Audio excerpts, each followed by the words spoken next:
Hello everyone. Sexual harassment. What is sexual harassment? Harassment can include sexual harassment or unwelcome sexual advances, requests for sexual favors, and other verbal or physical harassment of a sexual nature.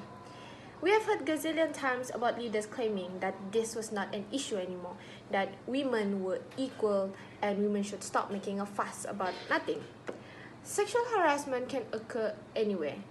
A joint report by Trades Union Congress TUC and Everyday Sexism Project shows that more than 52% of women had experienced some form of sexual harassment at work. Nearly a quarter had been touched without invitation, and the rest experienced sexual advances. These numbers may seem below par to certain individuals, but once this horrific thing becomes a habit, it will never stop. Ladies and gentlemen, maybe some of you are still wondering, how does a sexual harassment look like? It can occur in various circumstances. This can be further expanded into two forms of sexual conduct in a workplace, namely quid pro quo and hostile work environment. In quid pro quo, it simply means this for that in Latin. Typically, when an individual such as your supervisor asks or hints at sexual favors in exchange for employment benefits. These benefits may include in forms of salary increase, a larger office cubicle, more desirable shifts, and job retention. In terms of hostile work environment, it has a significant difference compared to the quid pro quo. Instead, it is defined as continuous unwelcome sexual comments or advances that creates an intimidating and offensive work environment. This can occur between colleagues, clients, and even the delivery people. If this is the case of a woman's everyday life, then why don't they file a report? A research by the Equal Employment Opportunity Commission shows that an average of 87% to 94% of women did not file a formal complaint because of two things: fear and public judgment.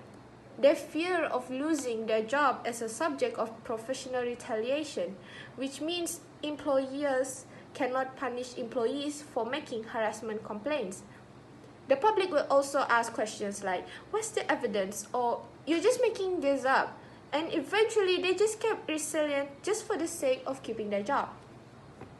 One thing that disturbs me the most is that there is distinguished difference between the sexual harassment that occurs in Malaysia and other countries. I have faced much difficulties in getting the latest statistics on sexual harassment in Malaysia. Is our country that perfect to have zero sexual harassment cases? If we cannot gauge how serious the problem is, how can we address it? In addition, the women in our country, especially those who are victims of sexual harassment, need to rise up and stand firm for their rights. For as long as Malaysian women are told to stay obedient unquestionably to other men, they cannot speak up in the face of wrongdoing.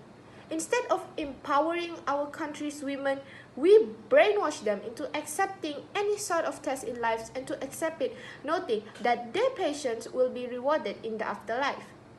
It is still fortunate that Malaysia did not reach the tipping point of the likes of Harvey Weinstein and Larry Nassar have brought to the American women. However, sexual harassment is real, and Malaysia needs to act before it is too late.